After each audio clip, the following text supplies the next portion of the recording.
नमस्कार, आप देख रहे हैं प्राइम न्यूज और मैं हूं आपके साथ श्रुति अंगद। आज 7 सितंबर की रात लगभग 10 बजे से शुरू हो रहा साल का दूसरा और अंतिम चंद्र ग्रहण, जिसे ब्लड मून भी कहा जाता है। जी हां, और ऐसे में ये केवल एक खगोलीय घटना नहीं है, बल्कि एक रहस्यमय अनुभव है। जब चंद्रमा पूरी तरह से छाया में डूब जाएगा, वो लालिमा से नहाएगा, एक ऐसा रंग जो सदियों से मान्यता रखता है कि वो अंदर छुपे हुए भाव, अनदेखी शक्तियों और गुप्त रहस्यों को जगाता है। ये सिर्फ खगोलीय घटना नहीं है, बल्कि एक आध्यात्मिक अनुभव भी है।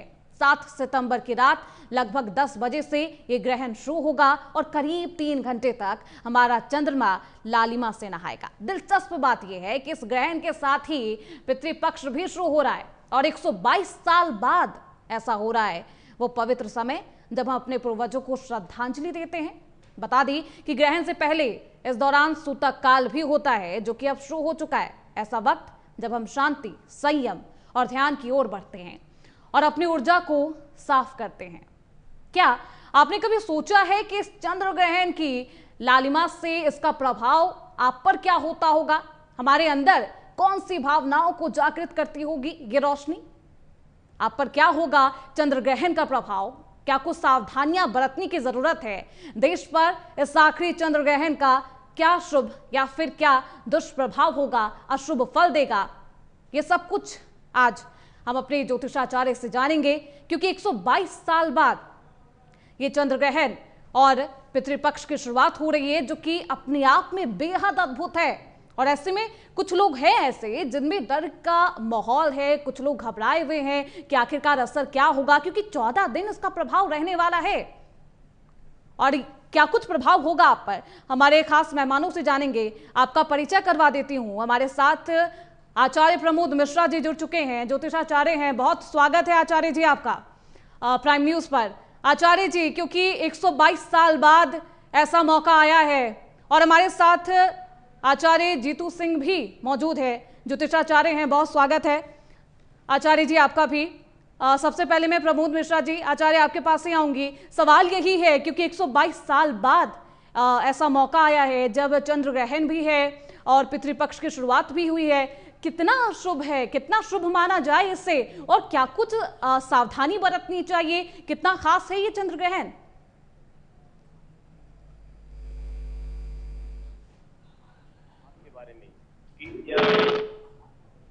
और 122 साल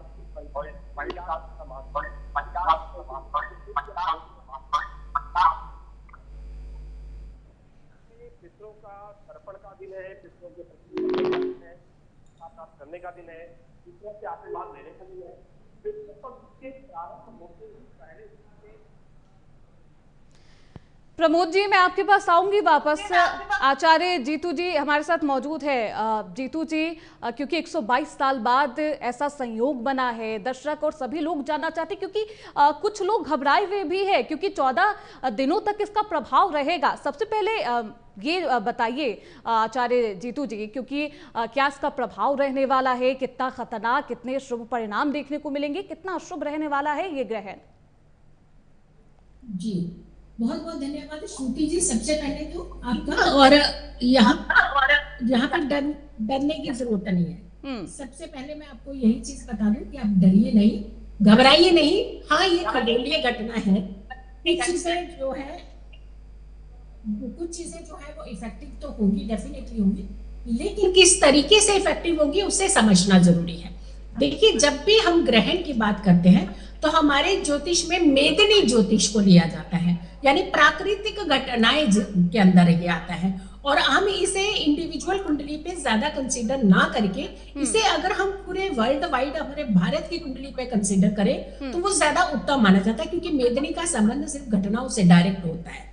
दूसरी बात, ये शनि की राशि में लग रहा है ये ग्रहण, और शनि की राशि में ग्रहण लगने का मतलब है कि शनि ऑलरेडी एक मैलेफिक प्लेनेट है। तीसरी बात, शतभिषा नक्षत्र और पूर्वा भाद्रपद नक्षत्र, यानी शतभिषा नक्षत्र की अगर हम बात करते हैं तो स्वयं शनि का नक्षत्र है, और पूर्वा भाद्रपद की बात करते हैं तो वो गुरु का नक्षत्र है। अगर हम काल पुरुष की कुंडली में देखते हैं तो एकादश भाव में लग रहा है। अगर हम भारत की कुंडली में देखते हैं तो उसके दशम भाव में लग रहा है, और दशम भाव हमारा राज्य है, ये कंट्रोलिंग है, ये इफेक्टिव भाव माना जाता है। तो इसका प्रभाव तो देखने को डेफिनेटली मिलेगा। चंद्रमा धरती के नजदीक का प्लेनेट है, और इसकी अगर दूरी हम नापते हैं तो इंपॉर्टेंट चीज है कि 3,84,400 किलोमीटर ये इसकी पृथ्वी से लेकर के दूरी है, यानी पास का प्लेनेट है तो जल्दी इफेक्टिव होता है। दूसरी बात, ये बहुत फास्ट चलने वाला प्लेनेट है, बहुत जल्दी राशि बदलता है, तो इसका जो इम्पैक्ट है वो ज्यादा पड़ता है। तीसरा, ये आपकी मानसिक स्थिति का, सोच का कारक है, आपके इमोशंस का कारक है, आपके जो स्पीड का, जो जल्दी जल्दी काम करते हैं उनका कारक है, बच्चियों का कारक है, बुजुर्गों का कारक माना जाता है, महिलाओं का कारक माना जाता है, और जल का कारक माना जाता है। तो यानी कुल मिलाकर के देखते हैं तो कहीं ना कहीं ऐसे इम्पैक्ट नजर आ रहे थे कि चंद्रमा पीड़ित है तो जल से जुड़ी हुई घटनाओं को इंडिकेट कर रहा है। और ये ग्रहण सिर्फ ये नहीं कि जिस दिन शुरू हुआ बस उसी दिन इम्पैक्ट होता है। अगर मान लीजिए इसका सूतक 9 घंटे पहले लग जाता है तो इसका प्रभाव कितने दिन पहले से देखने को हमें मिल रहा होगा। अगर ग्रहण खत्म होने के बाद में 15 दिन प्रभाव पड़ रहा है तो क्या पहले 15 दिन इसका प्रभाव नहीं पड़ रहा होगा? पहले 15 दिन पड़ रहा है, देखा है हमने कि क्या हो रहा है, किस तरीके की आपदाएं आ रही है, कितना जान माल का नुकसान हो रहा है। तो ये कुल मिलाकर के देखते हैं, वायु तत्व है और पश्चिम दिशा की राशि है, ये बहुत इफेक्टिव राशि है, बहुत इफेक्टिव ग्रहण है।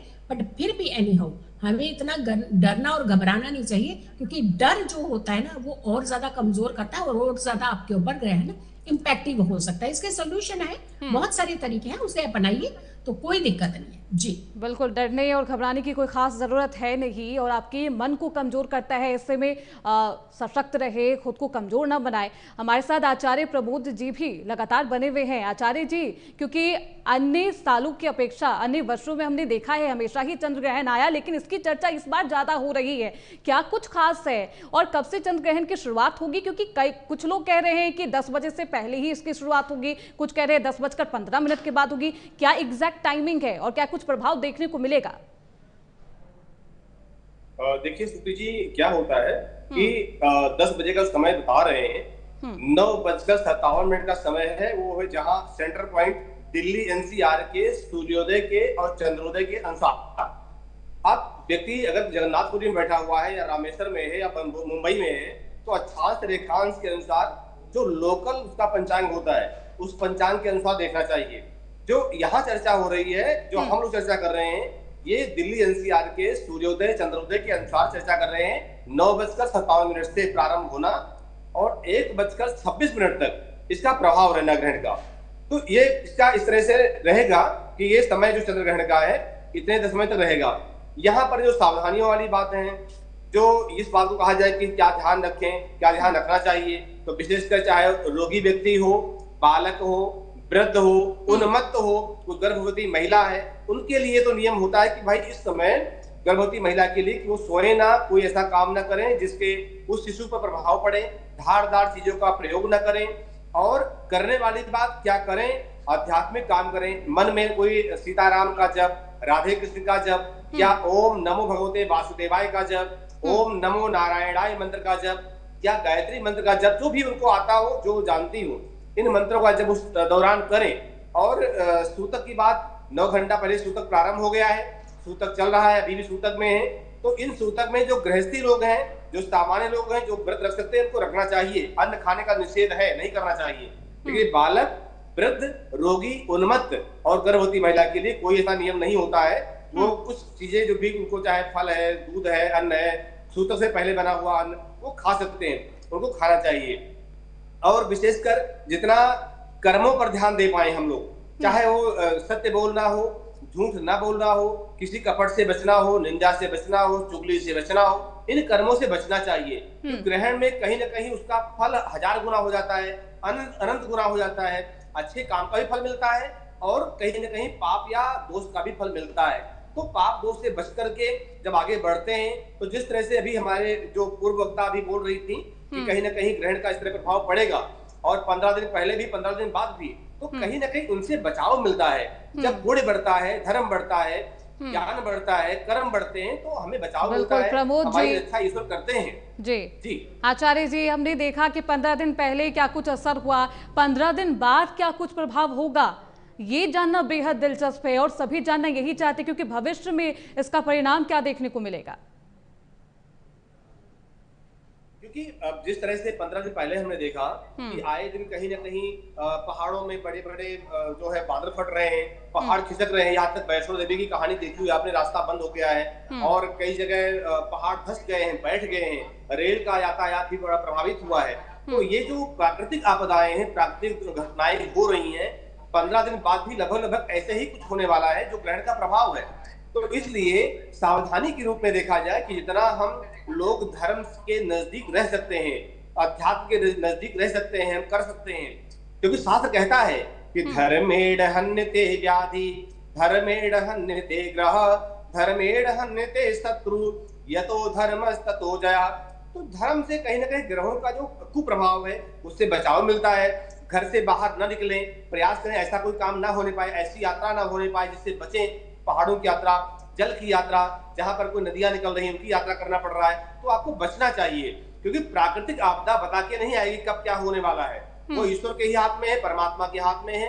तो ऐसी आपदाओं से बचने के लिए आप कोई ऐसे निर्णय न लें, ऐसा काम न करें जिससे कि कहीं ना कहीं संकेत मिल जाए। तो बचाव और धर्म के प्रति इच्छा रखते हुए, मन वाणी कर्मों से समर्पित होते हुए धर्म जितना अधिक से अधिक करें उतना अच्छा है। एन केन भी दाने, दान करे कल्याण। दान जो होता है, धर्म जो होता है, किसी प्रकार से भी आपसे हो पाए, निष्काम करिए, कोई स्वार्थ रखते हुए मत करिए। निष्काम धर्म से आपको फल मिलता है, अच्छा फल मिलता है और कहीं ना कहीं हमारा बचाव होता है। कैसे बचाव होता है? जैसे बारिश हो रही है, कहीं आपको यात्रा करनी है, आपने छतरी ले ली, तो छतरी आपकी रक्षा करेगी। देखिए जब तूफान आ रहा है, आपको शंका है कि यहाँ पेड़ गिर सकते हैं, बिल्डिंग गिर सकती है, कोई चीज उड़ सकती है, तो आप वहां मत निकलिए। ये नहीं कि हाँ छतरी रक्षा करेगी, छतरी बचाव नहीं कर पाएगी, इसलिए सावधान भी रहें, हल्की फुल्की बारिश छतरी ले लीजिए। इस तरह धर्म कर्म करते हुए अपने काबू करिए, ईश्वर आपकी रक्षा अवश्य करता है, प्रकृति रक्षा आपकी जरूर करती है। बिल्कुल, ये खगोलीय घटना है, लेकिन आप धार्मिक चीजों में भी अपना मन लगाएं और खुद के अंदर कोई द्वेष ना लाए, चीज़ों को अच्छे से करें। हमारे साथ जीतू जी भी लगातार बनी हुई है। आचार्य जीतू जी, क्योंकि अभी हम सूतक काल के बारे में बात कर रहे थे और खुद आचार्य प्रमोद जी ने भी इसके बारे में कहा कि सूतक काल के शुरुआत होने से पहले आपको खाना पीना कर लेना चाहिए, उसके बाद करना हानिकारक होता है। क्या कुछ इसके प्रभाव होते हैं? और सबसे ज्यादा जानने वाली जो जिज्ञासा वाली जो बात है, आखिरकार ये सूतक काल क्या होता है और 9 घंटे की इसकी अवधि है जो काफी कठिन है लोगों के लिए कि इतना समय तक आप भूखे रहे, बिना खाए पिए कुछ रहे, मुश्किल है।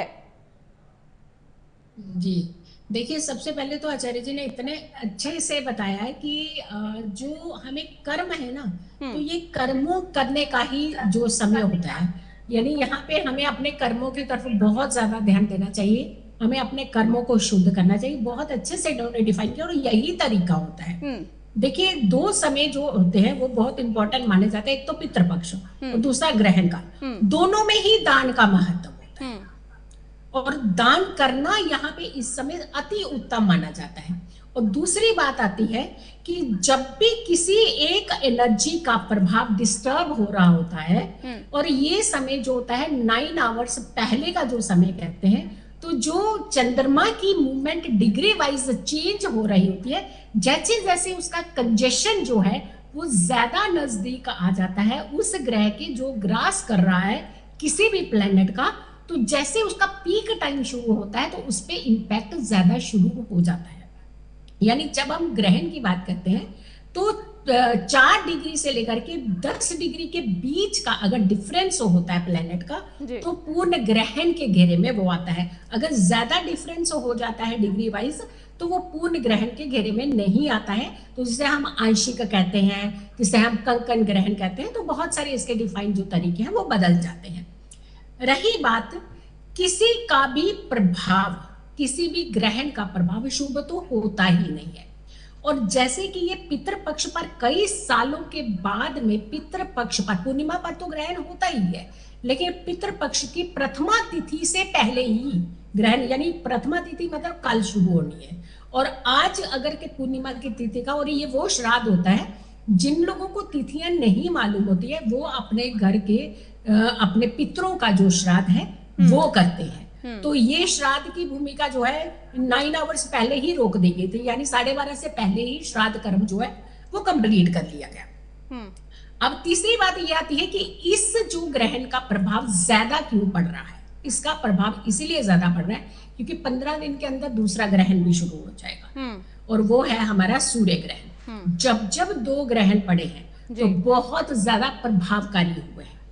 चाहे आप जापान का प्राइम मिनिस्टर अचानक आपने 2021, 22, 23, 24 ये सारे ले लीजिए, जहां जहां 2 ग्रहण पड़े तब तब प्रलय हुई है।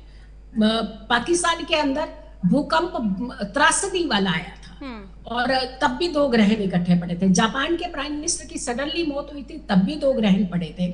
चाइना के अंदर जो प्लेन क्रैश हुआ था तब भी 2 ग्रहण पड़े थे, और तंजानिया में जब ये प्लेन क्रैश हुआ था तब भी 2 ग्रहण पड़े थे, और अभी जो हो रहा है वो सूर्य ग्रहण भी पड़ने वाला है। तो यानी ये 15 दिन की अवधि के अंदर के ग्रहण है तो बहुत प्रभावकारी है। हाँ, डेफिनेटली कुछ चीजें नहीं रोकी जा सकती, जैसे वर्किंग है, मान लीजिए आप मीडिया वाले ही हैं, रात की ड्यूटी भी होगी, बहुत सारे लोग जॉब पे जाएंगे, कर रहे होंगे, तो वो नहीं कर सकते। लेकिन हमारे प्रिकॉशंस बहुत अच्छे तरीके से डिफाइन किए गए हैं कि आप कैसे प्रिकॉशंस ले सकते हैं। जैसे खाने पीने की बात आ रही है कि इतनी लंबी अवधि तक कोई भूखा नहीं रह सकता है, कितने घंटे आप भूखा रह जाएंगे। लेकिन जब आप इसको व्रत की तरह माइंड के अंदर रख के चलेंगे तो आप भूखा भी रह लेंगे। और रात तक कहते हैं जागना चाहिए, और बहुत सारे लोग हैं हम जाग नहीं पाते हैं, तो वो भी एक स्वाभाविक है कि एक टाइम है, पीक टाइम आएगा, बिल्कुल जाएगी। लेकिन जो बच्चे हैं जैसे सुबह 2-2 बजे तक सोते हैं, उनको बोलिए अगर आप जाग ही रही है तो आपने मोबाइल ऐसे ना इस्तेमाल करके आज मोबाइल के ऊपर कोई अच्छी वीडियोस लगा लीजिए, भगवान की वीडियो लगा लीजिए, आप ध्वनि लगा लीजिए, मंत्र जाप लगा लीजिए। तो यानी कहने का मतलब है कि इसके अंदर बहुत सारे प्रावधान है। जैसे तुलसी दल डाल करके आप जल लीजिए, तो सूता काल में तो आप एटलिस्ट ले सकते हैं, और उसके बाद आप चाहे ना लीजिएगा। और जितना हो सके, जैसे मेडिसिन लेने वाले लोग हैं वो तो नहीं अवॉइड कर सकते कि आप उनको दवाई छोड़ देंगे, दवाई छोड़ेंगे तो उनकी इम्यूनिटी और ज्यादा वीक हो जाएगी, उनके ऊपर और ज्यादा इम्पैक्ट करेगा, जल्दी इम्पैक्ट करेगा। बिल्कुल आचार्य जी, तमाम सवालों का जवाब है, उपाय है, बहुत सारे विधान है, हमें उनको फॉलो करना चाहिए। और खास करके टीवी चैनल के माध्यम से तो हर चीज सुनने को मिल रही है। आपके माध्यम से देखिए कितनी अच्छी इन्फॉर्मेशन आचार्य जी ने इतने अच्छे से, और क्योंकि लोगों के मन में भी आचार्य जीतू जी बहुत सवाल है, बहुत उत्सुक है लोग कि आखिरकार जो चंद्र ग्रहण की जो अवधि होगी, मैं आऊंगी जीतू जी आपके पास, जो अवधि होगी उसमें क्या करें, क्या किन कामों से बचना चाहिए। अगर आपके मन में भी कोई सवाल है तो आपकी टीवी स्क्रीन पर ये नंबर फ्लैश हो रहा है बार बार, आप उस पर कॉल करें, अपने सवालों का जवाब, क्योंकि हमारे पास ज्योतिषाचार्य बैठे हैं, वो आपके सवालों का जवाब देंगे। अब आचार्य प्रमोद जी आपके पास आऊंगी। अभी जीतू जी बता रही थी कि किस तरीके से जब इस तरीके की चंद्र ग्रहण हुआ है तो कई ऐसी घटनाएं हमें देखने को मिली है, प्रलय की भी संभावना है। क्या सतर्क रहने की जरूरत है? क्या ऐसा कोई प्रलय या फिर कुछ ऐसी विपदा आ सकती है भारत देश पर? बिल्कुल श्रुति जी, जिस तरह से अभी हम लोगों ने देखा और सुना, यहाँ तक कि पूरा देश देख रहा है, पूरा देश सुन रहा है, यहाँ तक विश्व स्तर पर, क्योंकि जो खगोलीय घटनाएं होती हैं उस चंद्रमा पर हो रही हैं। अगर हम अध्यात्म के पे जाएं और श्रीमद् भागवत महापुराण के उस प्रसंग की बात करें, जब राहु और चंद्रमा यानी सूर्य चंद्रमा ने भगवान को एक संदेश दिया, एक दृष्टि दी, और ये वेद भगवान कहते हैं कि भगवान की 2 नेत्र हैं, सूर्य और चंद्रमा। वैज्ञानिक कारण कुछ भी हो सकता है, लेकिन आध्यात्मिक कारण कहता है कि भगवान की जो दृष्टि नेत्र हैं दोनों, सूर्य चंद्रमा, इन दोनों ने ही भगवान को संदेश दिया, इशारा किया कि स्वर भानु नाम का जो राक्षस है वह अमृत पान कर रहा है। प्रभु देखिए, भगवान ने तुरंत, जो कि उस समय मोहिनी अवतार भगवान का था, भगवान अमृत वितरण कर रहे थे, बांट रहे थे, तो तुरंत भगवान ने अपना वह मोहिनी रूप त्याग करके अपने रूप में आए, सुदर्शन चक्र से राहु का उस स्वर भानु नाम के राक्षस का धड़ और सिर अलग कर दिया। वही सिर राहु के नाम से और धड़ केतु के नाम से विख्यात हुआ। आज यही कहते हैं कि जो राहु और केतु है, यानी राहु सिर जो रूप है, आज वही बदला लेने के लिए चंद्रमा पर और सूर्य पर समय समय पर ग्रहों के अवधि के अनुसार आकर के अपनी दृष्टि डालता है और उनको प्रकोपित करता है, पीड़ित करता है, जिसको हम ग्रहण के नाम से जानते हैं और कहते हैं। तो ये अपना प्रभाव जब भी, अब चंद्रमा मन है, मन का कारक है, जल का कारक है। हमने पीछे देखा कि ये मौसम भी इसमें बारिश का चल रहा है। बहुत बड़ी बड़ी आपदाएं जो जल से संबंधित हैं, प्रकृति से संबंधित हैं, चाहे बादल का फटना हो, पहाड़ का धंसना हो, या नदियों में बहुत बड़ी बाढ़ आनी हो, बहुत बड़ी प्राकृतिक आपदा आनी हो, ये बराबर हमने देखा, पूरे विश्व ने देखा, देश ही नहीं विश्व ने देखा। आने वाले 15-20 दिनों में लगभग ऐसी घटनाओं के आने के संकेत हैं। तो अभी हम चर्चा कर रहे थे कि हम लोगों को सावधान रहना चाहिए, हम लोगों को अपने आप का ध्यान रखना चाहिए, अपने परिवार का ध्यान रखना चाहिए। और जो बच्चे, कई बार क्या होता है कि कहीं चले जाते हैं और माता पिता कहना नहीं मानते, माता पिता कह तो रहे बेटा मत जाओ, लेकिन वो नहीं मानते। तो ऐसे बच्चों को सावधानी के आपके माध्यम से मैं सावधान करना चाहूंगा कि माता पिता के बातों का ध्यान रखें। माता पिता आपका भला चाहते हैं, आपका कल्याण चाहते हैं। कभी भी आप ऐसे पिकनिक मनाने के लिए, घूमने के लिए पहाड़ों पर या पानी वाली जगहों पर बिल्कुल न जाएं, क्योंकि माता पिता भी आपके भगवान हैं। तो भगवान का कहना आप जरूर मानिए। बहुत ध्यान रखिए अपना, अभी क्योंकि आने वाला समय जो 15-20 दिन का समय है बहुत अच्छा नहीं है। इसलिए टीवी के माध्यम से, आपके चैनल के माध्यम से मैं समाज को यही कहना चाहूंगा, जो हमारे दर्शक को कहना चाहूंगा कि आप लोग अपना ध्यान रखें, क्योंकि जीवन है आपका शरीर माध्यम खलु धर्म साधनम। शरीर ही आपका धर्म कर्म का साधन है।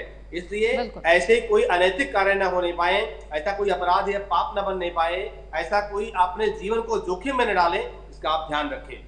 जी, जी। जो अपने वरिष्ठ लोग हैं उनकी बातों को जरूर माने, सुने उनकी बातों को ध्यान से। जीतू जी, सूतक काल की हम बात कर रहे थे। सूतक काल क्योंकि शुरू हो चुका है, इसमें आपने बताया कि कुछ लोग हैं जिनको, जो पानी से परहेज नहीं कर सकते, बिना पानी आप पिए काम भी नहीं कर सकते, तो आप पानी में तुलसी का पत्ता डाल लें। जिनके पास तुलसी का पत्ता मौजूद ना हो, जो नहीं डाल सकते हैं, ये ऑप्शन भी नहीं हो, तो क्या कुछ उपाय है उनके लिए?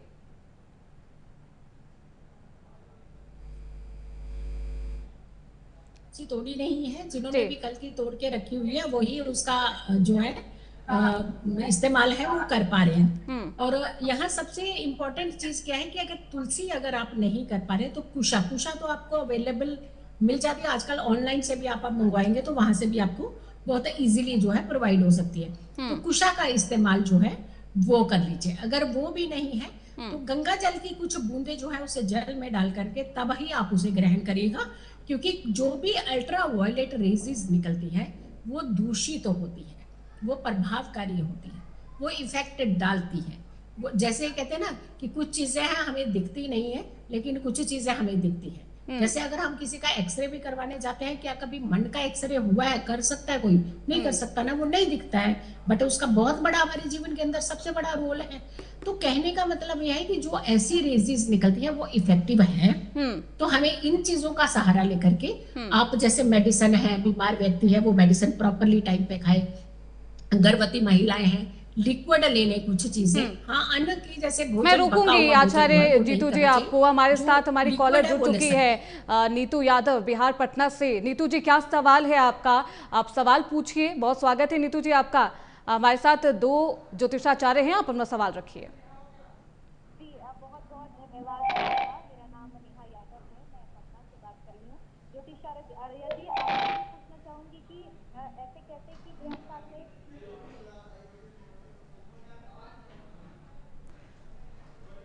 बिल्कुल नेहा यादव जी, माफ करिएगा, आपका सवाल हम तक नहीं पहुंच पाया। आप दोबारा संपर्क करिए। ज्योतिष आचार्य जीतू जी, आप अपनी बात को कंटिन्यू करिए। क्या कुछ करें सूतक काल में जिनके पास कोई ऑप्शन नहीं है, वो क्या कर सकते हैं? जी, बात रखिए।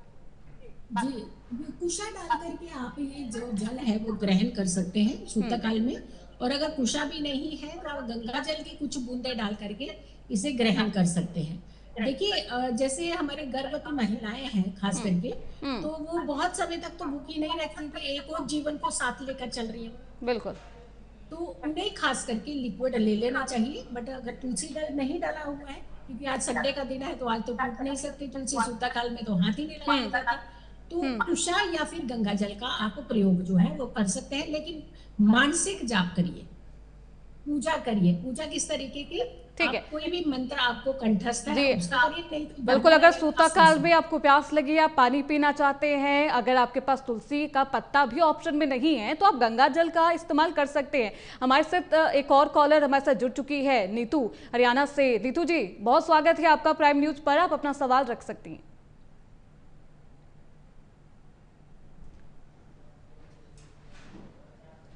नीतू, आपकी आवाज नहीं आ रही है। चलिए, कुछ समस्या है।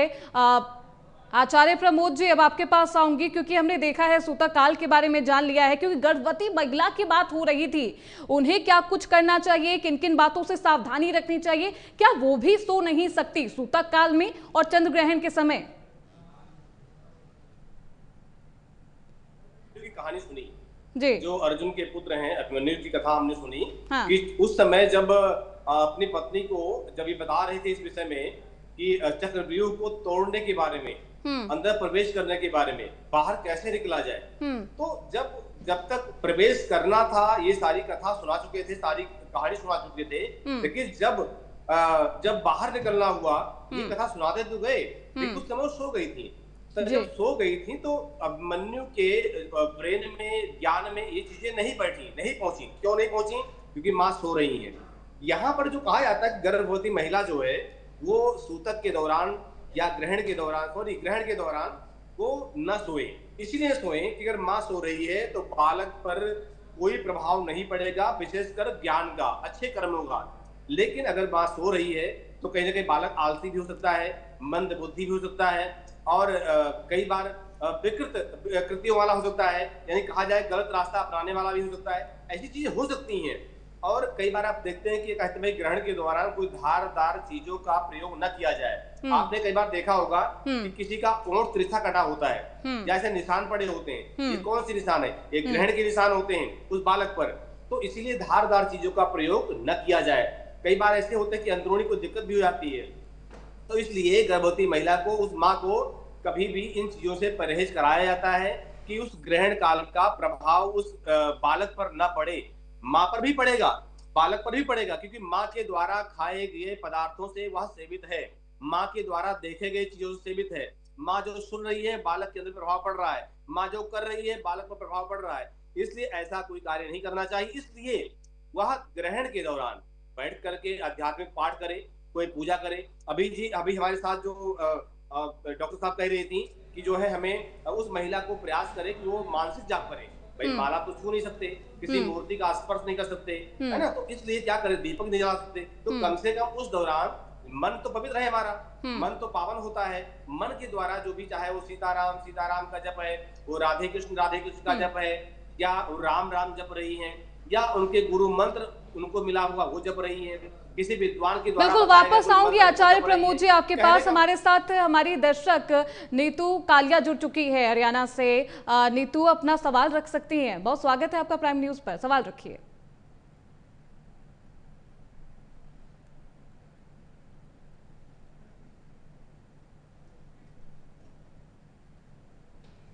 माफी चाहूंगी नीतू, आपकी आवाज हम तक नहीं पहुंच पा रही है।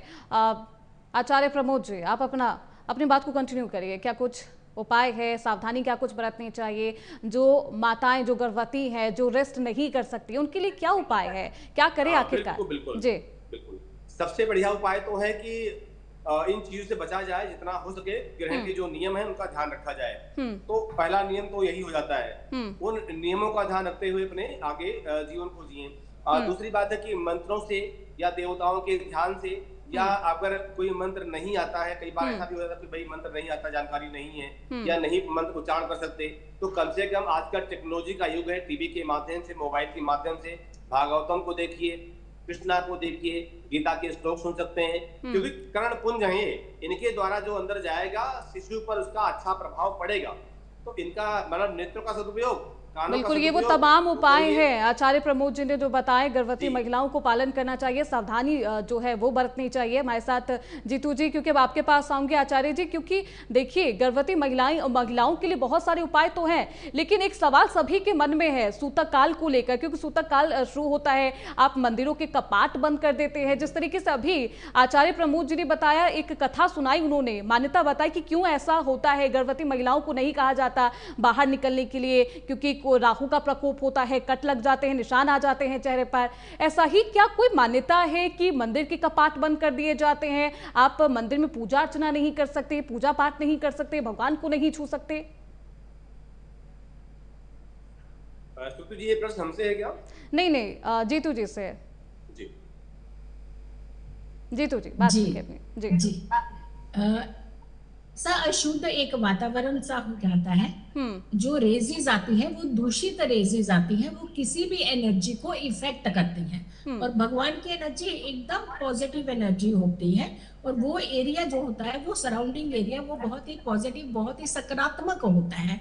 तो कोई भी एनर्जी जब किसी चीज को दूषित करती है तो उसका प्रभाव हमारे जीवन के अंदर ज्यादा पड़ता है। इसीलिए कहा जाता है कि वो बहुत सात्विक चीजें होती हैं, बहुत शुद्ध चीजें, पवित्र चीजें होती है, पवित्र स्थान होते हैं, पवित्र मूर्तियां होती हैं। वहां की सारी सामग्री चीजें जो होती हैं वो पूरी शुद्ध अवस्था की होती है। तो दूषित प्रभाव ना पड़े, इसीलिए उनके कपाटों को, उनके एनर्जी को बनाए रखने के लिए उस प्रभाव को एक एज इट इज रखा जाता है, ताकि इसका प्रभाव जो है लेटर ऑन भी हमारे और आपके जीवन के ऊपर ना पड़े। दूसरी बात कहा जाता है कि इस समय सिर्फ जाप ही करना सबसे ज्यादा उत्तम इसलिए माना जाता है कि जब हम अशुद्ध अवस्था में होते हैं, जब रेजिस का इफेक्ट हमारी बॉडी के ऊपर होता है, तो वो इफेक्ट से हम किसी भी चीज को जब स्पर्श करते हैं तो वो नकारात्मक प्रभाव उस चीज के ऊपर भी पड़ता है। इसीलिए किसी भी चीज का स्पर्श नहीं किया जाता, सिर्फ और सिर्फ मानसिक जाप किए जाते हैं। या फिर कोई ऐसी माला है जो आप हर दिन मंत्र जाप उस पर नहीं करते हैं, एक सेपरेट माला है आपके पास, उस पर भी आप ये जाप कर सकते हैं। आचार्य जी ने बहुत अच्छा बताया कि गुरु मंत्र अगर आपने जो ले रखा है तो वो गुरु मंत्र का अगर आप इस्तेमाल करते हैं सबसे उत्तम माना जाता है। वो एनर्जाइज हो जाता है, उसकी एनर्जी कई गुना ज्यादा बढ़ जाती है। ये समय जो होता है ये अपने आप को हील करने का भी होता है, अपनी अंतरात्मा को शुद्ध करने का भी होता है। क्योंकि मंत्रों की बात आई है जीतू जी, मैं जानना ये भी चाहूंगी कि कौन कौन से मंत्र होते हैं, लेकिन उससे पहले हमारी कॉलर सरिता जुड़ चुकी है रोहतक से। बहुत स्वागत है सरिता आपका, आप सवाल पूछिए। हमारे साथ दो ज्योतिषाचार्य मौजूद हैं।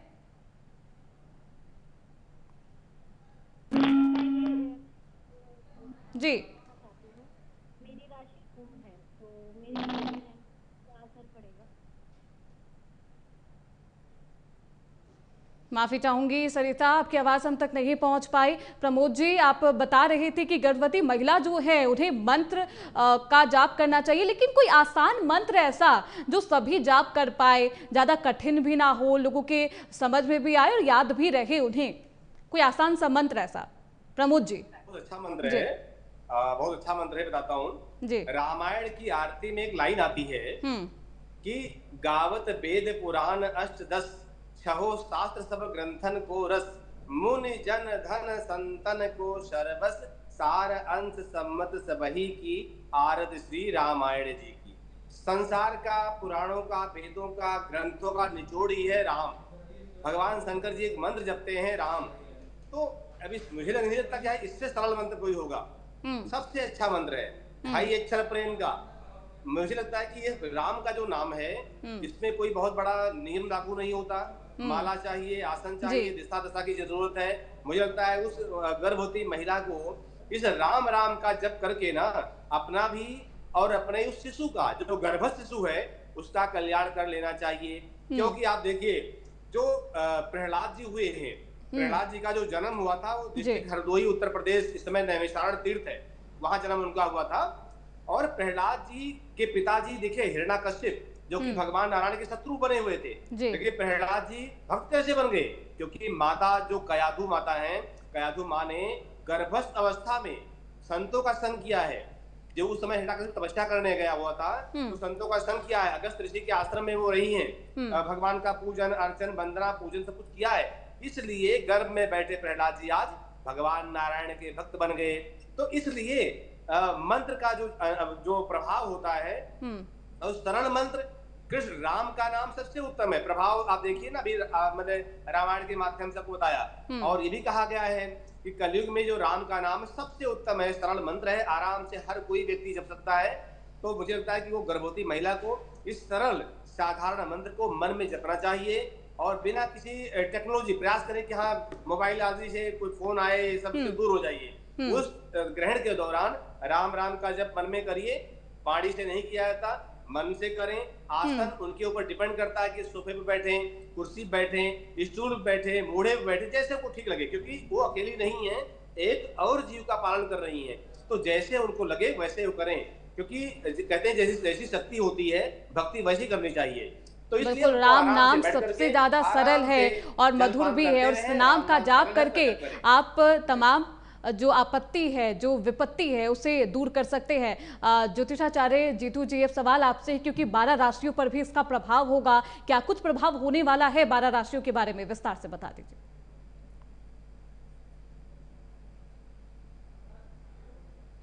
एक तो जिनकी राशि में लग रहा है, जैसे कुंभ राशि में लग रहा है, बहुत प्रभावित है। अगर हम मेष राशि की बात करते हैं तो 3 और 11 का एक्सेस है, और हम यहाँ पे सिर्फ राशियों का ये ना करके, क्योंकि नाम राशियों का भी बहुत प्रभाव रहेगा। बहुत सारे लोगों को जो नाम राशि जो है वो पता है, बाकी उनके डेट ऑफ बर्थ की राशि उन्हें नहीं मालूम है। तो ऐसे लोग भी क्या करें, सीधा साधारण सिर्फ एक तरीका बताते हैं। सबसे ज्यादा पीड़ित राशि है वो है आपकी शनि की राशि, जो है कुंभ राशि। दूसरी राशि जो पीड़ित है वो सबसे ज्यादा वो है चंद्रमा की राशि, यानी जहां चंद्रमा को ग्रहण लग रहा है, तो ये 2 राशियों पे बहुत ज्यादा प्रभाव है। और तीसरा जो उनके एक्सेस में एक सूर्य की वो आती है राशि, उसके ऊपर बहुत प्रभाव रहेगा, यानी सिंह राशि। तो ये ज्यादा पीड़ित अवस्था में रहेंगी। इन्हें दान जरूर करना चाहिए, और किसी कारण से अगर नहीं भी कर पा रहे हैं, आप दान नहीं कर पा रहे हैं, तो हम तो जरूर कहेंगे कि जब भी ये ग्रहण खत्म हो तो गंगा जल डाल करके ही जल से आप स्नान करिए, ताकि आपकी एनर्जी जो है वो बनी रहे। और अगर दान कर सके तो इन्हें चावल का दान जरूर करना चाहिए।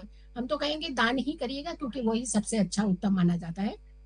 और तीसरी बात यह है कि इन्हें खास करके आज इलेक्ट्रॉनिक से दूर रहना है। यानी जैसे रात में हम लोग के इतना समय है कैसे निकालेंगे, तो मोबाइल पकड़ के बैठ जाते हैं, और मोबाइल जो है इलेक्ट्रॉनिक के कार्य का राहु माने जाते हैं। तो वैसे ही इस समय रुद्र रूप में है, तो हमें वो इलेक्ट्रॉनिक इस्तेमाल नहीं करना चाहिए। और तीसरी बात ये है, और ये उन लोगों के लिए है जिनको जो उपाय नहीं कर पाएंगे, या रेमेडीज नहीं कर पाएंगे किसी कारण से। और तीसरा आता है कि इस समय बिल्कुल डार्क ब्लैक कलर, सिर्फ ओनली ब्लैक कलर ये नहीं पहनना चाहिए, क्योंकि इसका कहीं ना कहीं जो एक ऊर्जा आती है वो एब्जॉर्ब कर लेता है, पूरी तरह से अपने में समा लेता है। तो एक नेगेटिव इंस्पेक्ट जो है वो व्यक्ति के ऊपर पड़ जाता है। जिनका चंद्रमा कमजोर है, खास करके वृश्चिक राशि में चंद्रमा है, उनका नीच का चंद्रमा है, तो ऐसे लोगों को इस दिन ध्यान रखना है, किसी भी कारण से भी रात्रि में बाहर नहीं जाना ज्यादा, और खास करके ऐसे स्थानों पर जिन्हें आप कम जानते हो, ऐसे लोगों के साथ नहीं मिलना है। ज्यादा ध्यान रखना है, तामसिक चीज नहीं खानी है, और अल्कोहल बिल्कुल नहीं लेना है। तो ये चीजें आप ध्यान रखिए, ताकि आप अपने आप को सेफ रख पाए। बिल्कुल, ये वो तमाम बातें हैं जिनका ध्यान आपको रखना है। लेकिन एक और सवाल, आखिरी सवाल है ज्योतिषाचार्य जीतू जी आपसे, क्योंकि देखिए चंद्र ग्रहण जब समाप्त होगा उसके बाद लोगों को क्या करना चाहिए, मंदिरों में किस तरीके से पूजा अर्चना करनी चाहिए, और क्या करने से बचाव करना चाहिए? बिल्कुल, सबसे पहले तो जब ये ग्रहण समाप्त हो तो पूरे घर को शुद्ध करना चाहिए गंगा जल के छिड़काव से। अगर मान लीजिए आपके पास गंगा जल नहीं है, बहुत सारे लोग हैं नहीं मिलता, उनके पास गंगा जल नहीं होता, जो घर के आसपास के मंदिर में से जल ला सकते हैं, उसका छिड़काव कर सकते हैं। अगर आपके घर के अंदर जो पूजा का जल होता है, आपने इकट्ठा किया होता है, बहुत सारे लोगों ने पूजा का जल इकट्ठा किया होता है, अगर वो जल भी है तो उसका भी छिड़काव करते हैं। लेकिन जल को भी आपने तभी हाथ लगाना है जब आप स्वयं स्नान कर चुके होंगे। स्नान करने के बाद, पूरे वस्त्र चेंज करने के बाद ही आपने किसी भी चीज का स्पर्श करना है, अन्यथा स्पर्श नहीं करना है।